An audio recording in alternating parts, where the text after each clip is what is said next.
Srila Rupa Goswami is describing in the Uddhava Sandesh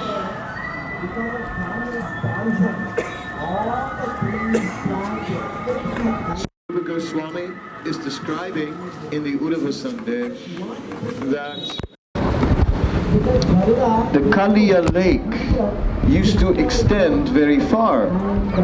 The whole area where our temple is now, and then the road that goes to the main highway, which is the Agra-Delhi highway, there where these two join, that is known as Chattikara.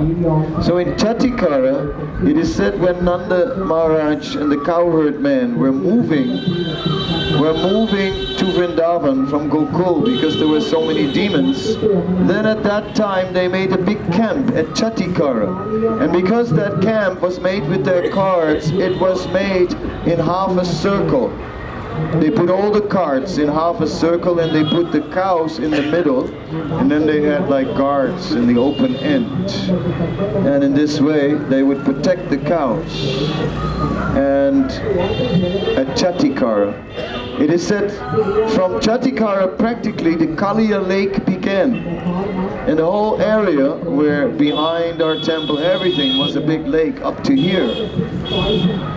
And it said that of course at the time when Kaliya was there it was very poisonous, but later after Krishna had been in that lake it had changed and it had become very sweet water.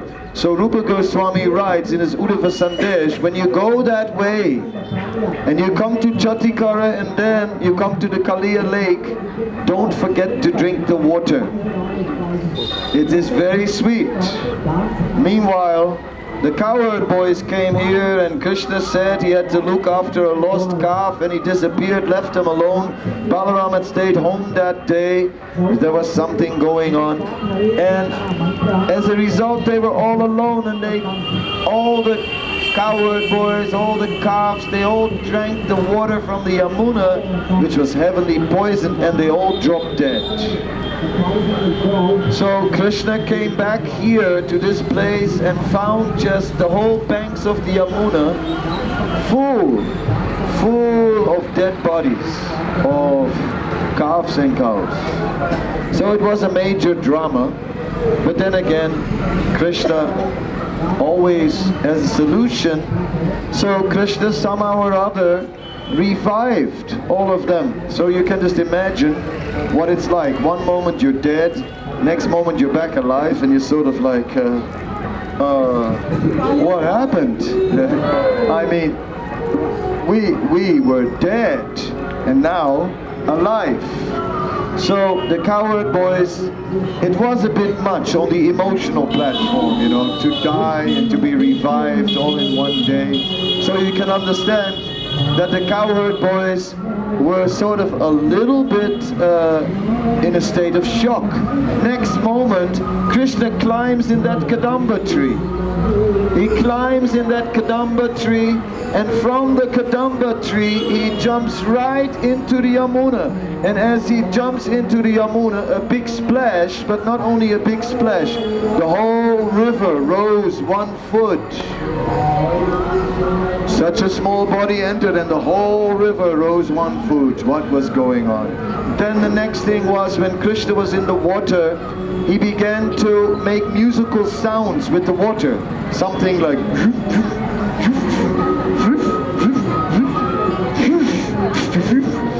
so as Krishna was making music with the Yamuna, it was quite clear. It was foreboding what was coming, because how can you dance without music? That's not gonna work, right? No, there needs to be some music to dance, right? So in this way, Krishna arranged for the music and was indicating what was coming. Then Kaliya heard that music and just came out of the water and says, who is here daring to enter my waters and cause this disturbance here? So Kaliya grabbed Krishna in his coils, and he started to strangle Krishna in this way. So the cowherd boys, they had just died. They just came back to life, and now it started again.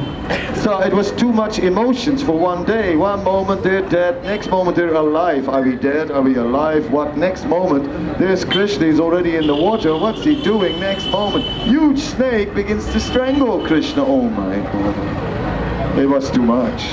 So the cowherd boys, they almost died on the spot when they saw how Krishna was being strangled. Meanwhile, in the sky, all kinds of negative omens appeared, and Mother Yasoda at home could immediately understand what was happening. She could immediately feel that something serious is wrong. All the cowherd men got ready and they ran into the forest, and they saw Krishna's footprints, because in Vrindavan, no one will ever step on Krishna's footprints. Not the human beings, not the animals, no one. Therefore Krishna's footprints were clearly preserved, and therefore Nanda and Yasoda could follow the track very easily in the soft Vrindavan sand. The footprints were clearly visible. So they ran along the path that Krishna went, and they came to the Yamuna, only to see Krishna in the coils of that terrible snake. Mother Yasoda, she was ready for action. She was ready, and she jumped in the water, and she was ready to take on Kaliya straight away, personally. But Nanda, Yasoda, Nanda and all the other cowherd men grabbed her and pulled her back. And they just stood her. And they stood there frozen, totally frozen. So the elders could not move, seeing this terrible predicament.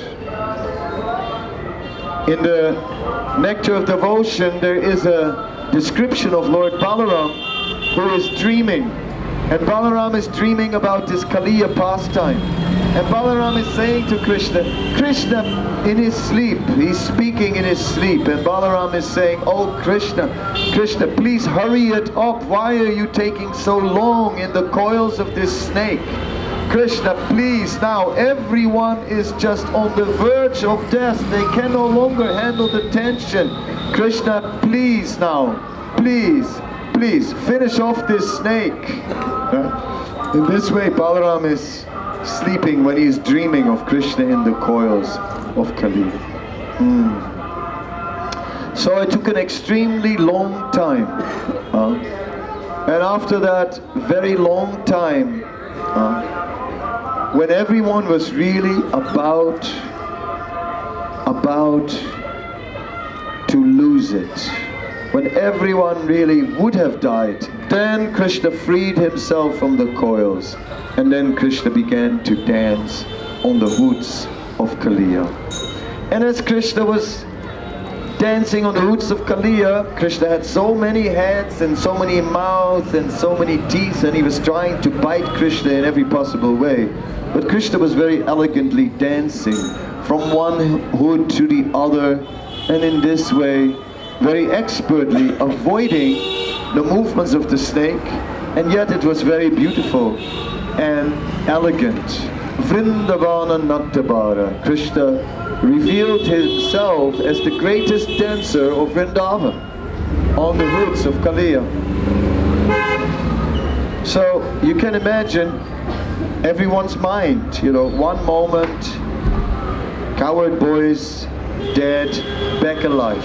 Next moment, Krishna jumps in the water. They don't quite know what he's doing. Next moment, strangled by a huge, huge snake, enormous snake. Too long, too long, too long, it looked hopeless. Finally, when they're just about to croak it, Krishna frees himself, starts to dance, and dances so beautiful that they forget everything. They can only see Vrindavana Nattabara. They can only see the transcendental dancer. They cannot, for moments, they all only see the transcendental of Krishna and completely forget about the snake, because the dancing of Krishna is so extraordinary that everyone is just totally absorbed. And next moment, they see the snake again. Again, a total shock. So it was a day and a half. It was a day which was just so intense, so intense. Mother Yasoda and the cowherd, man, they stood there. It said the gopis were in total agony, and at one point, the residents of Vrindavan came to a state where they could not mentally process it anymore. It was just, their minds just went on tilt. They just got jammed, you know, just like a computer that freezes, frozen mind. And they were not able to register what was going on anymore. At that time, Krishna bowed down and invited the gopis, come and please dance with me. And they had a whole rasa dance on the hoods of Kaliya, which went on for a long time. And all the others just stood there, frozen, mind frozen, they couldn't even see it. Then after some time, Krishna put the gopis back down, and then all the others began to see again. They came out of their mental state. So many things were taking place in this regard. Finally, Kaliya was getting tired from being kicked. Not only was Krishna's dancing very elegant and beautiful, but he was also kicking Kaliya on the head at the same time, and he was kicking hard, which after some time apparently caused some brain damage or something, because blood started to come out of the mouth of the snake, which is sort of a serious condition. So he must have had a serious concussion or whatever, right? Definitely ready for some medical treatment. Anyhow, somehow or other, as Kaliya came to a critical condition, just before the ambulance arrived, suddenly the Naga Patnis came out of the water, his good snake wives, who said, "Oh, my dear Krishna, please accept our humble obeisances. Oh Krishna, you are the Supreme Personality of Godhead. This Kaliya, he deserves your chastisement because he has killed your friends and so on. But then you kindly have mercy upon us because he is our husband, and what will we do, ladies alone without a husband? That is not a good thing. So please, please, we beg you, don't kill our husband." So Krishna goes, "Oh, what do I do now? Gosh, no. Everything was going just great. I was just finishing off that snake, right? Usually Krishna would kill a demon before lunch every day, right? That was the basic thing. They'd have breakfast at home, go out, and then before lunch kill a demon or two, and then have lunch, right? So Krishna was just killing his daily demon, and then these ladies come in between, all teary, all crying, all praying, all these things. Okay, okay, Krishna said, all right. But what do we do now? What do we do now? So I have my own story. Basically, Krishna said to Kaliya, "You cannot stay." Now, if I would have been Krishna, I would have said, "Now listen, you snake. This town is not big enough for the two of us." Right? And I would have pulled out 2 guns, right? And I would have held my 2 guns. And I said, "And now you dance, snake. Now you dance. Bang, bang, bang." And you know, and this snake, right, would have gotten out of town. And then on the edge of town, Kaliya would have turned around and said, "Get your back, Swami." Right? But not like that, right? Krishna is different. Krishna is a pleasing talker, it says in the Nectar of Devotion. So Krishna, with very sweet voice, said, "Oh, my dear king of the snakes." So Kaliya thought, "Oh, he knows I'm a king." Oh, everyone likes flattery, right? Even just like, "Oh, you're flattering me, isn't it?" And they like it. Yes. So Kaliya enjoyed the flattery to be called king. Yes, yes, I am a king indeed. Yes, actually. Yes, my dear king of the snakes. But Krishna was not just flattering, Krishna also had a strategy. By saying, my dear king of the snakes, Krishna was also reminding Kaliya that he had a kingdom. So, my dear king of the snakes, I know why you came to this Yamuna. Because on your island, Ramanaka, which is also known as Fiji these days, on that island you were residing, but Garuda would come and eat the snakes. So there was some argument with Garuda, and you fled for your life here to the Yamuna because you knew that Garuda could not come to the Yamuna. Oh? Garuda cannot come to the Yamuna? No, no, no, no, no. Garuda cannot come to the Yamuna. And why is it so? Because once upon a time, a long, long time ago, there was a great sage named Subari Muni who was seated on the water, and at that time performing great meditation. He sat there for 10,000 years, so he got to know the environment underwater quite well. And he knew all the fish personally. And particularly there was one big fish which was the leader of all the fish, the king of the fish. And then Garuda came and swallowed that big fish, the king of the, that was too much. Subari said, how could he just take the king, you know? So he cursed him that ever if Garuda appears here again, he will die. So therefore Garuda would not come to the Yamuna, and Kaliya knew it. That's why he was hiding here. Anyway, Krishna said, look, my dear Garuda, you can't stay here in the Yamuna because your poison killed all my friends and all the calves, and we can't really have that in Vrindavan. So you'll have to go back to your kingdom. And don't worry, now my footprints are on your head, and therefore Garuda will not touch you. And in this way, Kaliya returned. We ourselves, when we are looking at this pastime, we can look at it from many aspects. One aspect is how kind Krishna is. That Krishna is not just a person who has friends or enemies.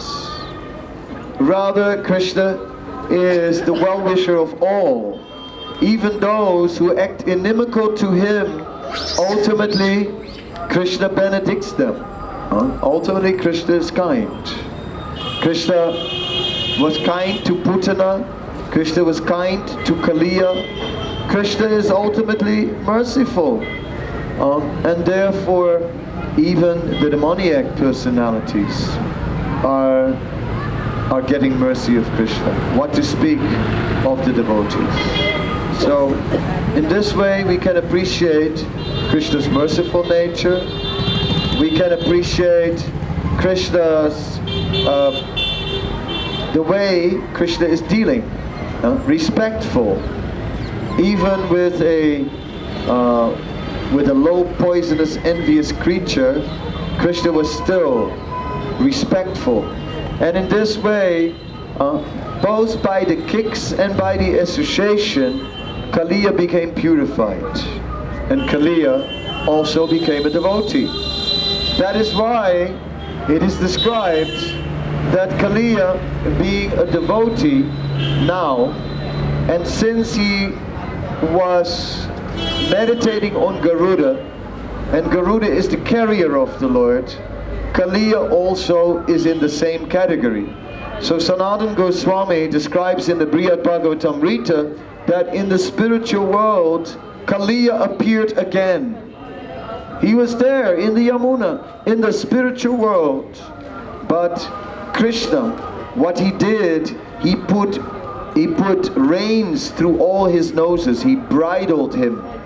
Through the holes in his noses, he put ropes, and then he had reins, and then all the cowherd boys mounted on Kaliya, and they were racing up and down the Yamuna at great speed.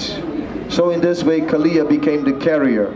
just like Garuda in the spiritual world. These things are also described.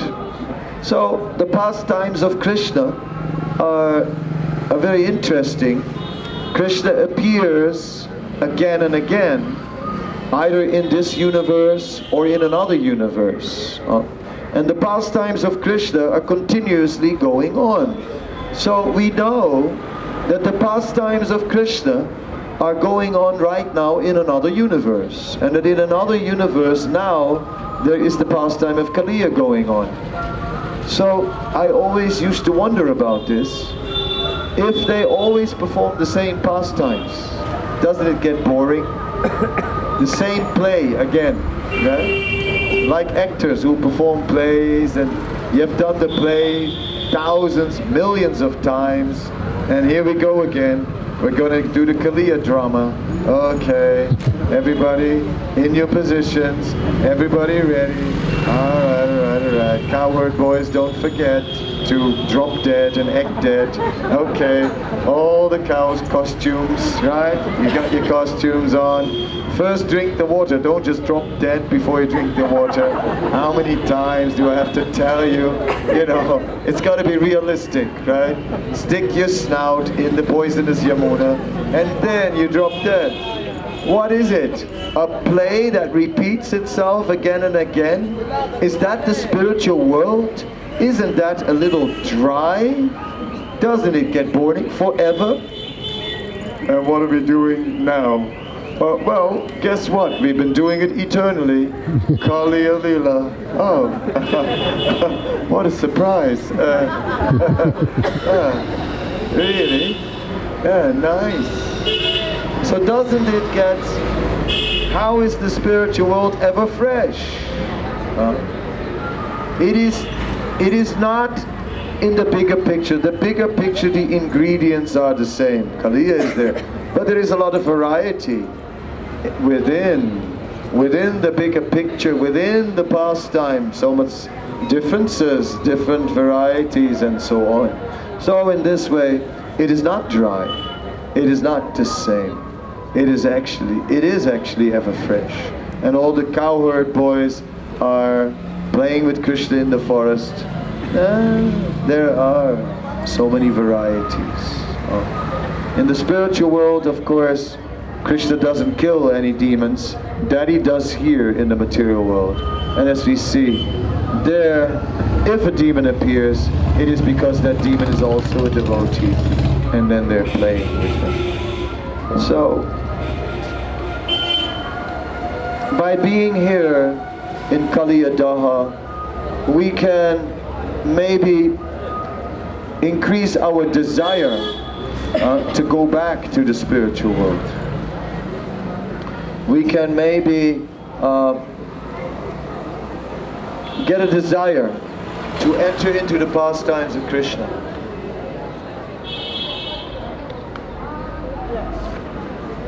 Such a desire will greatly help us in our Krishna consciousness. If the desire to go back to the spiritual world is weak, then how can we expect to be very fixed in our spiritual life? Because in our current conditioned state, spiritual life is austerity for us. We are not liberated souls. So as we are not liberated souls, spiritual life is austerity. Yesterday, some devotees vowed to follow four regulated principles. It's an austerity. Later on, it may be a sense of liberation, but now, not always. Now sometimes it's like a tight shoe.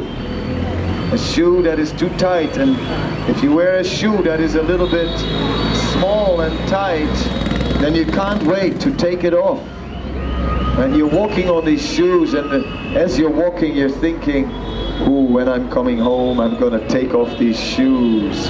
I can't wait to kick off my shoes. The tight shoes of the four regulative principles are just squeezing us. How long can you live like this? Come on. You know, don't you sometimes have to take off the shoes? Oh, isn't it getting too austere? Isn't it? Oh yes, it is. Is it? Yes, it's too difficult. Oh, some relaxation is also needed. It cannot always be stressful. How much stress? How can spiritual life survive on the basis of stress? Is it possible? Not really. Therefore, if we awaken our desire to go back to the spiritual world, then we will want to dedicate ourselves to this process. So here in Vrindavan, by connecting to these things, to such places and to such pastimes, we can actually develop that desire. Okay. His speaker is more powerful than mine, so I have to resort to, it's a big thing on wheels.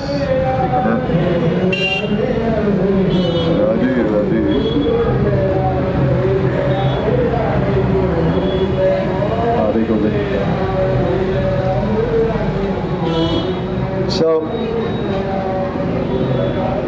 the Bhagavatam is only in 5 chapters dealing with Ras Leela, with the activities of Radha Govinda.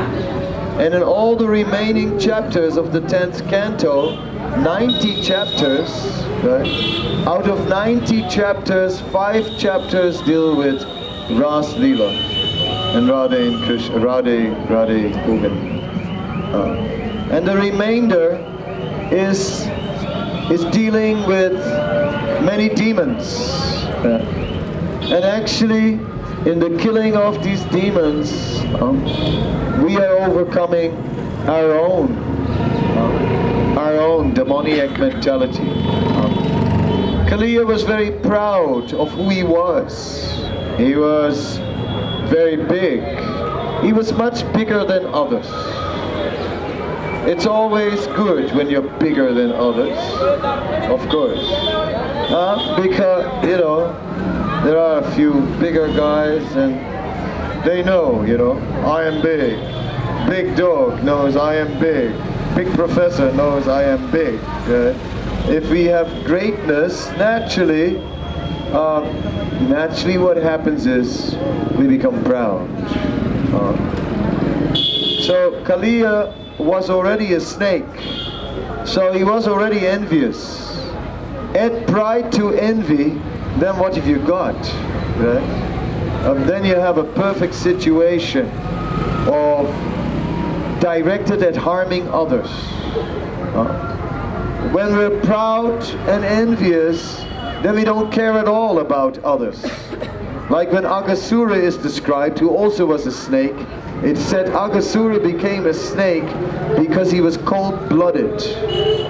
He was so cold-blooded that for him there was no meaning to any other living being. They were only utensils.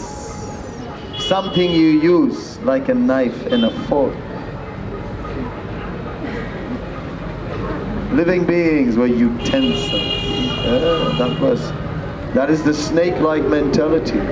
So this pride and envy is a mentality that will make us very isolated, not withdrawing all our feelings from others and not caring about them. But actually Vaishnava means paradukha dukhi. So another thing we can draw from being here in this place is that we need to become paradukha dukhi, concerned with the welfare of others, and start to think about that, how we can benedict others. That is something that Kaliya didn't care about. So in this way, we are meditating. Just behind this place is the Samadhi of Prabodhananda and Prabodhananda Saraswati. We mentioned him earlier on our Parikrama. He is the uncle of Gopal Bhatta Goswami. When Sri Chaitanya Mahaprabhu went to Sri Rangam, he stayed in Srirangam for 4 months. And there was a room, the room is still there. They say there are still Juggernaut deities, which were Chaitanya Mahaprabhu, and they have arms and legs, these Juggernaut deities.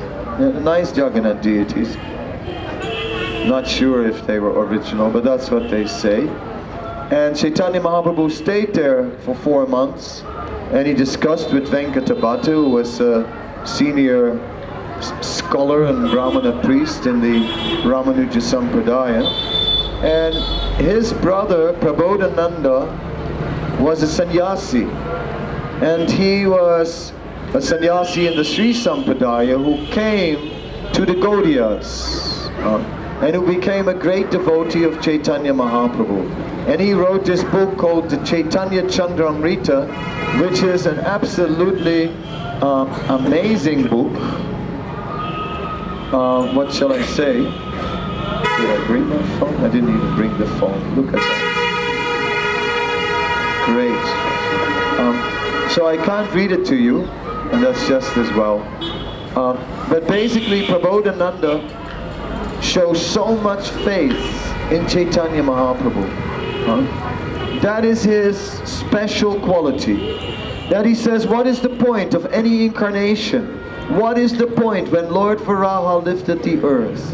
What is the point when Lord Ramachandra killed so many demons? What is the point when Vamanadev cracked the shell of the universe and the Ganga entered? What is the point? What was the benefit of all these incarnations? He said, what was the benefit in comparison to the benefit that is available now by the mercy of Sri Chaitanya Mahaprabhu? All these other incarnations, they certainly saved the principles of scripture, the principles of religious activity. But what they did not reveal was the path of pure, transcendental, loving, devotional service. That only is revealed now by Chaitanya Mahaprabhu. So after we have been here in Kaliya's place, we will go just here, 3 steps down the alley, and turn right, and there's Prabodhananda's Samadhi. It's going to be one of those little tight places where one stream goes in, one stream goes out, so that's why I talk about it now, because there's no space to sit there and talk. But we will go there and we will pray for blessings. Prabodhananda is speaking about the great taste that devotees have, the great spirit of renunciation that the devotees of Chaitanya Mahaprabhu have, how they lose all interest in the material world, and how they simply become absorbed in transcendental ecstasy. Now shedding tears as if coming from millions of rain clouds, millions and millions of holy names coming from his mouth, and experiencing millions and millions of time the ecstasy that anyone ever experiences. Things like that Prabodhananda is saying.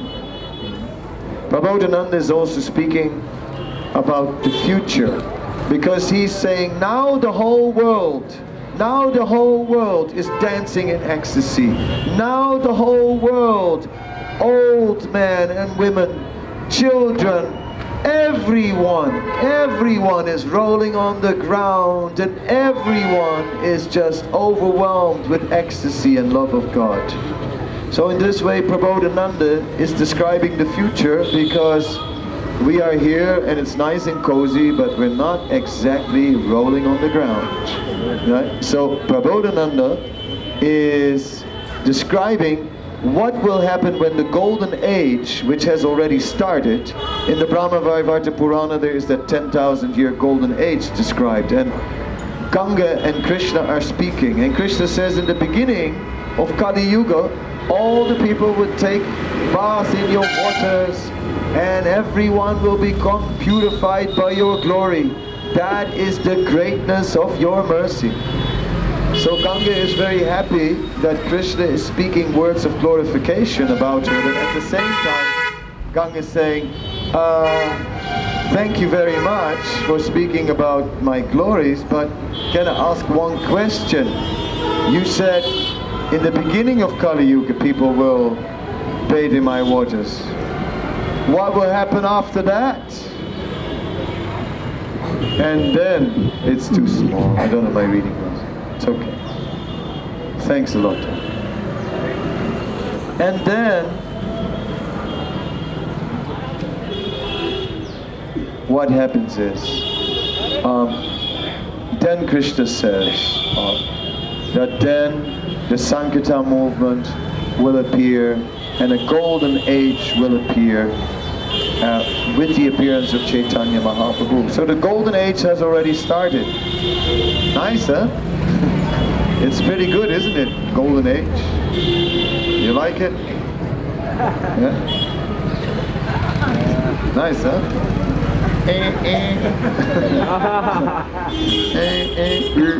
Golden age. But this is only the beginning. But the holy name will spill over in all directions and transform everything. And Prabodhananda describes, everyone will be a devotee. And if in the future, if still some cars will be driving and they will blowing the horn, they won't do it to get people out of the way, but they'll do it in ecstasy. Everything will be a symptom of ecstasy. It is said in this golden age there will be Ekavarna Hari Bhakta. There will be no more Varna Ashram. There will be only one group of people, pure devotees of Krishna. And everyone will spontaneously serve Krishna. So the golden age will not be a temple on every corner. The golden age will be everyone in ecstasy, everyone rolling on the ground, and devotees spontaneously serving each other, and the earth spontaneously producing grains even without tilling the field, and the trees producing ample of fruit, and everything just being favorable. So if we don't go back to Godhead, then we can be part of the golden age. That sounds pretty much like the same. And that is described, the spirit of that is described in Chaitanya Charitamrita. So then, let us carry on and offer our obeisances to Prabodhananda Saraswati, who has also written Vrindavan Mahima. He has also written about the glories of Vrindavan. And these two books are really very important. Vrindavan Mahima and Chaitanya Charitamrita. If you want to pick up some books, you can consider them. Vrindavan Mahima and Chaitanya Charitamrita. And you can download them as well from the internet. And if you, some devotees have already done.